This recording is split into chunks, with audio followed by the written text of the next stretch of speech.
I feel like I'm losing my mind. Is everybody in the world blind? Please, Lord, give me a sign, a sign.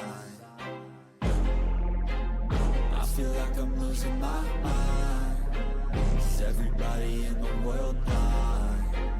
Please, Lord, give me a sign, a sign. I wanna be the greatest. Everybody on the fake shit. I look around and feel like everybody is the fakest. I make this every day and I'm impatient, hoping one day I blow up from the basement. Statement, the top is so vacant. I don't hear shit that I think is amazing. Waiting for my day when I'm playing sold out shows for 1,000 faces. Hey, give me that crown, get in my way and to be put down. It ain't your place, all this my town. If I want that shit, then I'll get it right now. I'm losing it, the noose it fits, some losing shit. A stupid myth, you choose to live or choose to dip. You choose to fight or lose your grip and lose a gift. I feel like I'm losing my mind. Is everybody in the world blind? Please, Lord, give me a sign, a sign. I feel like I'm losing my mind. Is everybody in the world blind?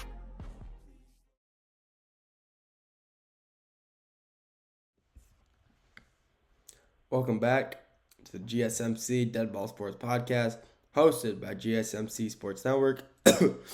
I'm your host, Nolan Jambert. First segment, we covered the NFL draft, recapped that. We talked about, highs and lows of the draft, players who went early, players who didn't, surprises, stories, all that. This segment, we're sticking with the NFL.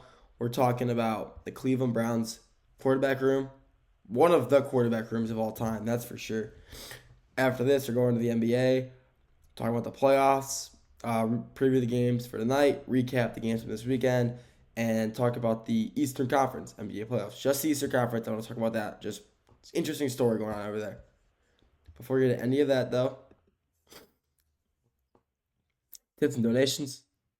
Tips and donations are always greatly appreciated. By tipping and donating, it shows you guys care about the content they're putting out, and we're putting out the best content that we possibly can.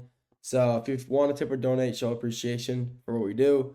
And if you're in the live stream, feel free to do that with the super chat and sticker feature. If you're not in the live stream, want to tip or donate, feel free to do that with the 2 links in the bio and in the description. But even if you don't want to tip or donate and you want to show support, feel free to leave a comment on anything, the live chat, YouTube video, YouTube Shorts videos.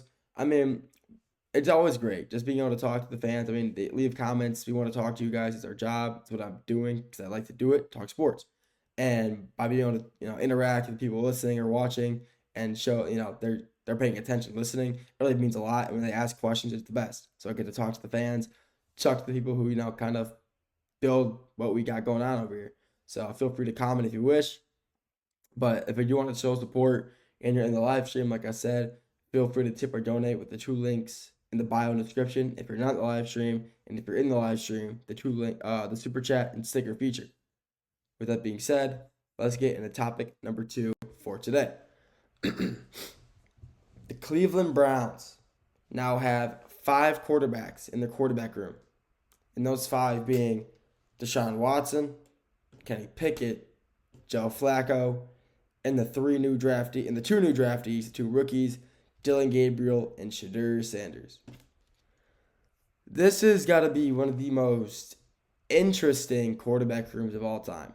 I mean, when have you ever heard of a team not only drafting, drafting a quarterback and, the draft is fine. Drafting 2 quarterbacks in the 3rd and 5th round to make it fine. I mean, that's insane. I mean, I feel like I don't think I've ever heard of a team having 5 quarterbacks in their quarterback room to start the season, and the Browns would be the ones to be the first team I've ever heard of to do that. I mean, the QBs they got really aren't much. I mean, I think Kenny Pickett is gone. There's no way I see him playing at all this year. I think he ends up leaving, wanting to trade out. I mean, I just don't see him playing. Honestly, in my eyes, he's the quarterback 5 in that room right now. And that's my opinion. Quarterback 4, honestly, is probably Deshaun Watson. He's honestly probably the quarterback 4 right now for the Cleveland Browns. He's quarterback 4. Then I'll probably have Shadur or Dylan Gabriel, then Shadur, and then Joe Flacco. I mean, Joe Flacco, I mean, he's already played with the Browns before. He was a 1-year quarterback with them 2 seasons ago. And he actually was a great quarterback for them. He's putting up great numbers, helped lead them to multiple wins. But after Deshaun Watson's injury, he helped lead them to wins after he got injured. And it was very plentiful, very obvious that he still has what it takes to be a starting quarterback in the NFL, even if it's just on 1-year contracts. And this could be his last year in the league, but he's still a great quarterback. He's still a phenomenal quarterback, and he has shown that through his time. Last year when he was with the Colts, he still was playing very good football. He really just didn't have much around him to kind of succeed. With Richardson being out to injury, he had to step up, and he did. He helped. He wasn't leading them to as many wins as he did the year before with the Browns, but he still helped them win games. And I mean, he still got what it takes. And then he got Dylan Gabriel and Shedeur Sanders. Those two will be battling out for the backup spot 100%.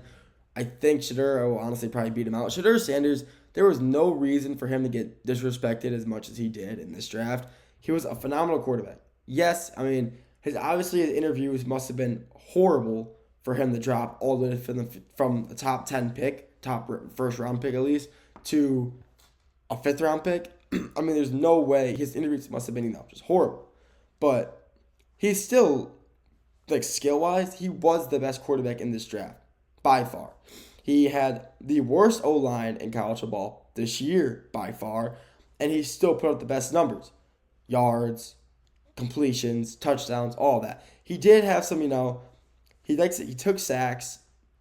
He takes a lot of sacks. He scrambles, but he makes some questionable throws or just goes down.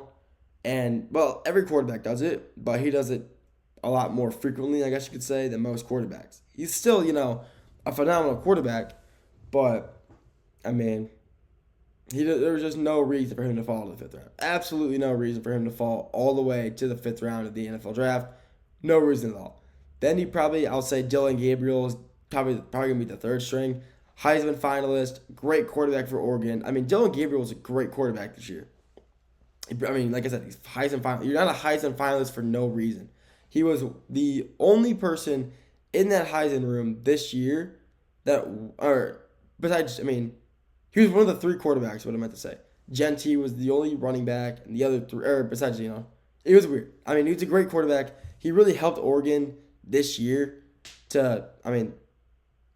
he helped them a lot. I'll say that. They lost the Big Ten championship game to Ohio State. It wasn't really a close game. He didn't have the best game. But Ohio State's pass defense is one of the best in the college football, probably the best. And he got shut down all game. So, yeah, he didn't have, the best end to a season, losing the Big Ten championship. Yeah, they weren't done after that. But losing that game kind of brought back the agenda that Oregon just can't win the big one, and they're right, and they haven't won a big game, and I don't know, they just haven't done it in a while. And he's still a great quarterback. Don't get me wrong. Like I said, you're not a Heisman finalist for no reason, but I mean, he made it 3rd round quarterback above Shedeur Sanders. I mean, the Browns obviously see something in him. Granted, the Browns quarterback situation has never been that good, besides Baker Mayfield. But so saying they see something in him, isn't the greatest thing in the world. It's not saying a lot, but he's still drafted in the 3rd round. One of the first, I think he was the top 5 quarterback in the draft to be taken this year, and I mean, he's a great quarterback. Don't get me wrong. So like I said, him and Shedeur will definitely be battling it out for the 2nd, 3rd string quarterback position, but it's only we'll have to wait and see come training camp how he performs, but I do think he will end up losing to Shedeur Sanders and being that 3rd string quarterback. Then you got Kenny Pickett and Deshaun Watson. Kenny Pickett is non-existent. There's just absolutely, he got his ring in Philly and he got traded, and there's just absolutely no way I can see him touching the field at all this year unless all 3 of them, Gabriel, Shedeur, and Joe Flacco, all manage to either get hurt or just play absolutely horrible. Kenny Pickett is just not, I'm not going to say a bad quarterback, but he's just not that good of a quarterback. He's, run of the mill. He's a solid backup, but the Browns just have already two good backups, who will be Dylan Gabriel and Shadur. They're both good enough. I just don't see him touching the field at all. He'll just sit in the bench, make his money and be quiet, and that's fine.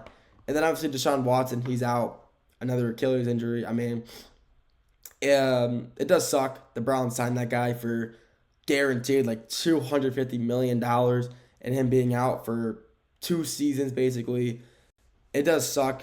He never got to really prove himself again after he came back from injury last year. He just couldn't hold on. He really didn't play well. He hasn't played well since he came back from, everything that happened to him, with the massaging and all that stuff, all that terrible stuff that, was said.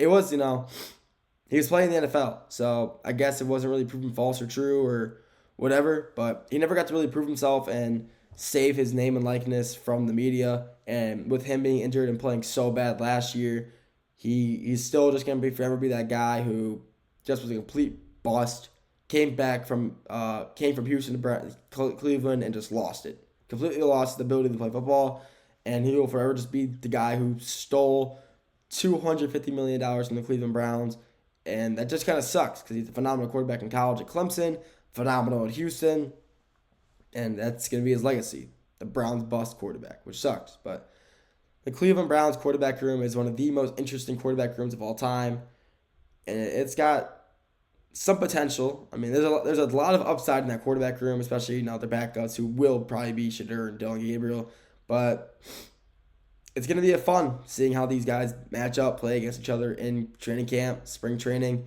see who wins the backup, who wins the roles, honestly. I think the top 3 are obviously, Gabriel, Sanders, and Flacco. Just a matter of what 3 will be in what spot, first, second, or third string. That's all I got for this segment. Next segment, we're kicking it over to the NBA. We're recapping the games from this weekend, talk about the games for tonight, and talk about the Eastern Conference NBA playoffs. We'll get to all that after the break.